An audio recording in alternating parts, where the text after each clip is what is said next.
4h49 du matin, le 16 janvier 2025. Je pense très fort à toi, Sophie. Je suis de retour. Qui pourrait croire que je suis en vie? Il y a quelques heures, il m'est arrivé une chose impensable. Un homme, un nom, Marc Harriman, il est venu sur ma tombe. Il a prié Dieu de me ramener à la vie pour que je puisse, Sophie, te parler.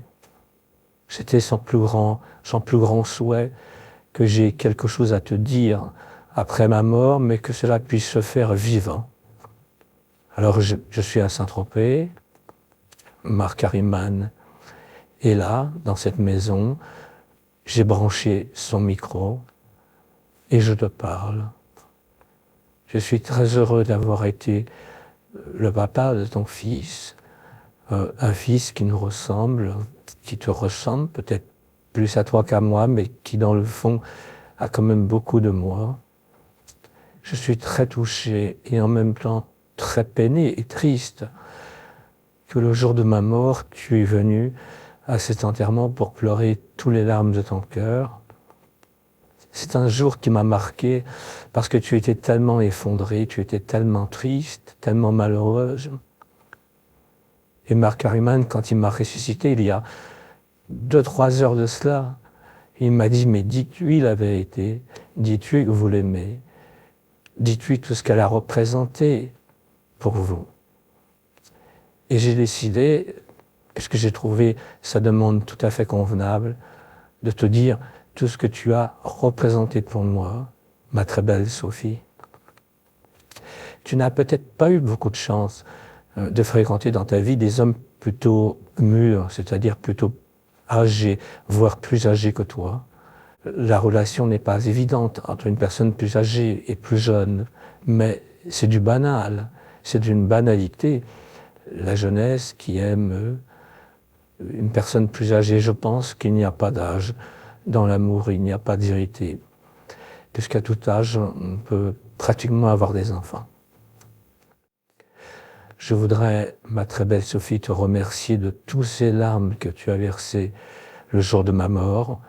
Tu es venue pleurer, souffrir, crier, hurler. Et tu étais là complètement enveloppée, ne sachant plus quoi dire, quoi faire, et te posant la question, y a-t-il quelque chose après notre mort? Et je crois que tu n'as jamais pensé qu'une telle journée aussi désastreuse arriverait. Mais c'est une chose qui arrive parfois et tu ne dois jamais t'inquiéter. Des choses qui sont les pires, parce que ce qui est pire n'est pas toujours ce qu'il y a de plus mauvais non plus. C'est un mauvais cap à passer. La vie, ce sont des épreuves dans le bien ou dans le mal, des épreuves qui apportent le bonheur ou le malheur. Mais toutes ces épreuves, Sophie, te reconstruiront toujours quoi qu'il arrive. Et tu sais, on en a parlé ensemble des nuits entières, des jours entiers. Mais tu vois, quand j'étais en Pologne et que je faisais comme ça mon film avec une scène, une petite pellicule couleur, parce que tu sais qu'à l'époque, c'était difficile d'avoir une pellicule couleur, parce que tout coûtait très cher, et puis surtout, j'ai toujours fait des films avec peu d'argent. Parfois, j'avais juste l'argent pour payer une scène ou deux, mais ça suffit pour ouvrir des portes.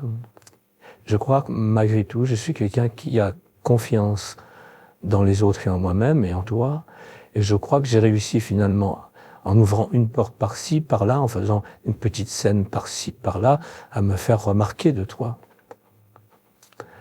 Aujourd'hui, il y a quelqu'un qui s'intéresse à toi, tu le sais, c'est Marc Harriman. Mais ce qui est très étrange, c'est qu'il apporte quelque chose qui est tout nouveau sur la Terre et qui est pourtant si ancien dans l'humanité. C'est la résurrection des morts. Que ce soit la déesse Isis, où tu sais que je connais bien l'histoire d'Isis, ou l'histoire de Jeanne d'Arc. À l'époque, quand je t'ai rencontré, tu rêvais de faire le film Jeanne d'Arc et je voudrais m'excuser parce qu'on n'a pas pu le faire ensemble. Parce qu'à chaque fois, on a eu des problèmes d'argent, des difficultés. Jeanne d'Arc demandait des budgets colossaux, et tu sais que je ne pouvais pas faire un tel film. Tu le sais, Mark Harriman le sait, bien que ça n'a jamais été dit nulle part. Alors quelque part, comment peut-il savoir ce qui n'a jamais été dit ni écrit nulle part? C'est, je crois, ce qui existait, tu sais, dans l'ancien temps. Le pouvoir divin d'être vous, d'être moi, d'être toi. Je voudrais dire aussi à mon fils qu'il m'a manqué et que ça m'a touché de le voir comme ça si malheureux et triste. Je trouve qu'il a mon cœur pour avoir autant pleuré ma mort mais en même temps avoir été fort ce jour-là. Il a été fort. Et je voudrais te féliciter parce que tu as été très forte. Tu as réussi à prendre ce choc dans ton cœur.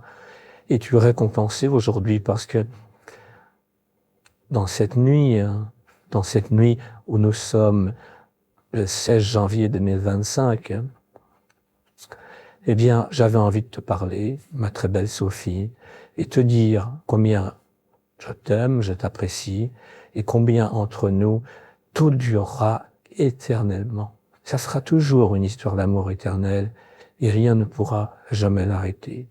L'amour est éternel pour tous les gens, tous les êtres qu'on rencontre. On n'a jamais aimé pour rien les gens, on les a aimés parce qu'ils avaient une valeur. La valeur de l'amour qu'on n'a pas assez décrit dans nos films de cinéma, et cette valeur de l'amour est importante dans nos films de cinéma, on devrait la décrire beaucoup plus. Je t'aime, tu sais que je t'aime, et que cette résurrection me sert à te dire un mot très fort, en 2 mots finalement, je, plus loin t'aime, mais ça peut se dire dans tellement de langues. I love you. C'est beau aussi l'anglais pour dire les beaux mots d'amour. C'est peut-être même la meilleure langue pour parler d'amour. Je t'embrasse, toi et mon fils. Ma résurrection maintenant est une réalité. Et après la mort, j'ai réussi, Sophie, à te parler. Parce que nous sommes, je crois, dans un immense chemin où dans le futur, ça sera bien plus beau que de voir les morts ou que de les entendre. Quand ils réapparaîtront dans toute leur gloire, dans leur corps de gloire. Alors merci Mark Harriman. A-t-il cloné ma voix? Ou m'a-t-il ressuscité d'entre les morts? Est-il le divin Père que nous attendons?